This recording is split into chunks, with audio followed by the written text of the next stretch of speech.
Assalamualaikum warahmatullahi wabarakatuh. Halo semuanya, selamat datang di channel YouTube kami, Portal Berbagi Ilmu. Saat ini kita mau mencoba untuk mereset TPS sensor atau throttle position sensor yang letaknya di sini.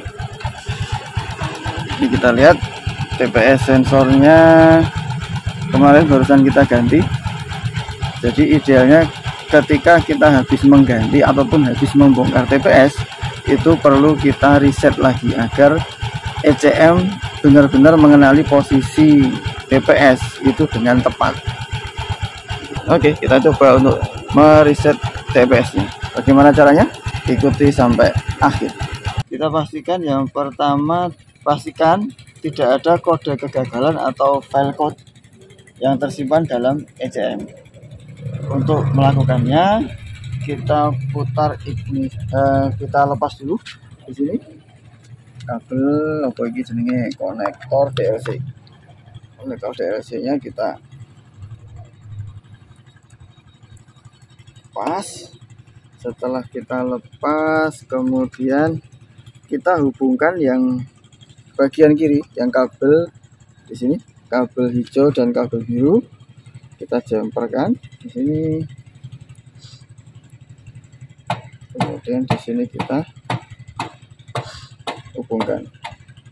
Nah, ini ya, sudah terhubung. Kemudian kita on-kan. Kita on-kan kunci kontaknya. Seharusnya ini menyala terus dan tidak berkedip. Kalau berkedip berarti masih ada kode kegagalan dari kerusakan sebelumnya yang masih tersimpan, maka harus di reset dulu. Nah, resetnya kita nggak bahas kali ini, kita hanya membahas untuk reset TPS-nya. Ini artinya mereset kode kegagalan atau menghapus kode kegagalan. Kita nggak, dalam video ini nggak kita bahas. Tapi yang jelas saat ini kita lihat ini menyala terus, berarti tidak ada kode kegagalan yang tersimpan, maka baru bisa kita lanjutkan mereset TPS atau TP sensor atau throttle position sensor. Oke. Caranya bagaimana? Yang pertama, kita lepas DLC-nya, sudah tadi kita lepas, kemudian kita hubungkan ini special tool-nya, atau kalau nggak ada special tool bisa pakai kabel seperti ini. Kita hubungkan kabel yang tadi yang warna hijau biru ini yang di sebelah kiri, kita jemperkan seperti ini. Setelah itu baru kita lepas EOT sensor. Nah, ini konektornya ini adalah sensor EOT tadi. EOT sensor atau engine oil temperature sensor, atau sensor yang membaca panas dari oli mesin. Kita mau reset TPS tetapi resetnya dari konektor EOT. Oh ya. Ya, tapi begitulah prosedurnya, caranya. Pas kalau banyak kotoran seperti ini bisa kita semprot dulu, injektor cleaner dulu.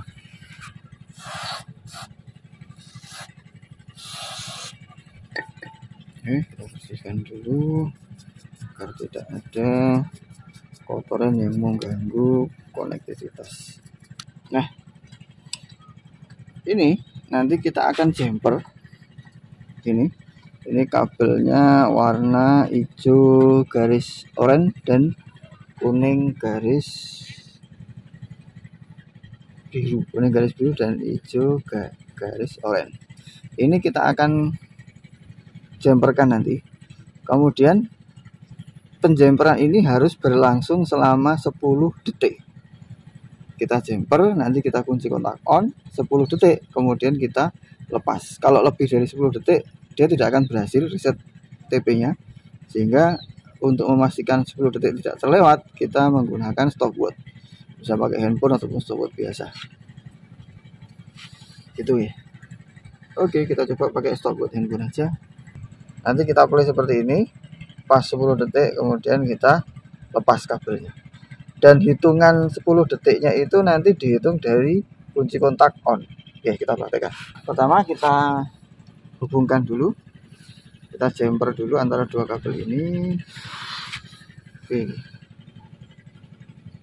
Kecil banget ini. Nah, ini udah kita siapkan.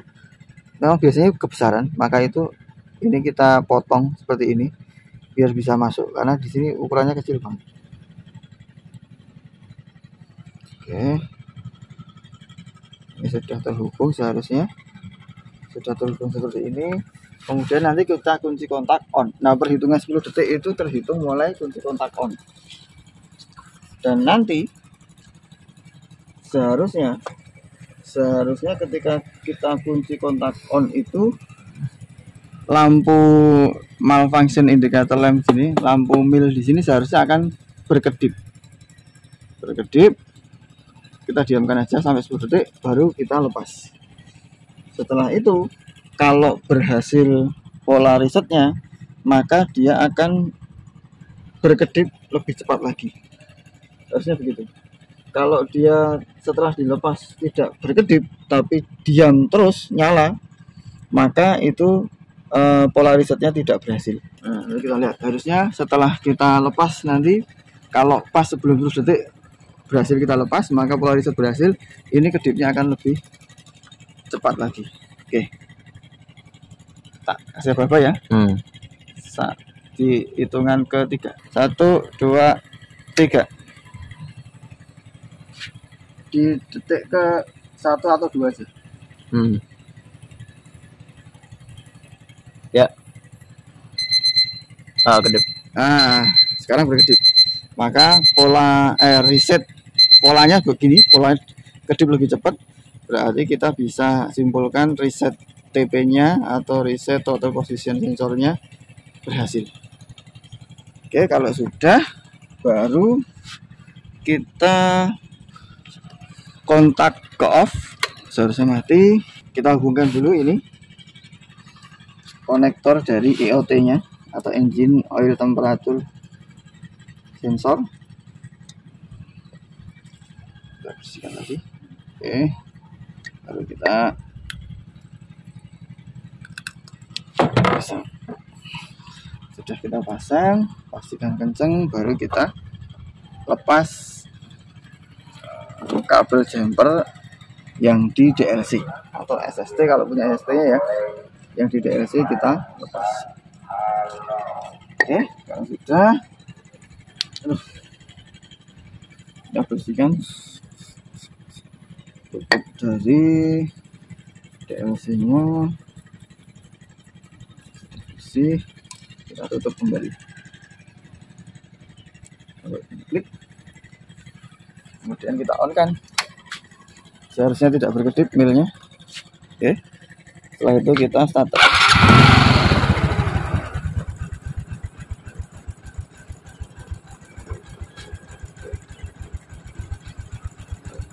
Oke, LPM-nya gimana? Rendah, tapi habis itu menyesuaikan. LPM-nya sedikit lebih tinggi dari tadi kan? Lebih ideal. Tadi kan terlalu rendah LPM-nya. LPM-nya sedikit lebih ideal. Harusnya kita ukur, tapi dari feeling ini udah kelihatan enak lah.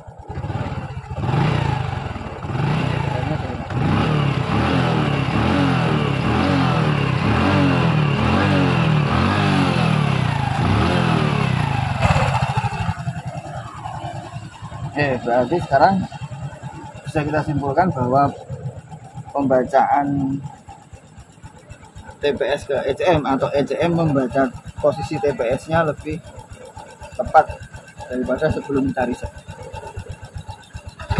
sehingga LPM-nya pun atau stasionernya pun lebih ideal daripada sebelum kita reset TP sensornya.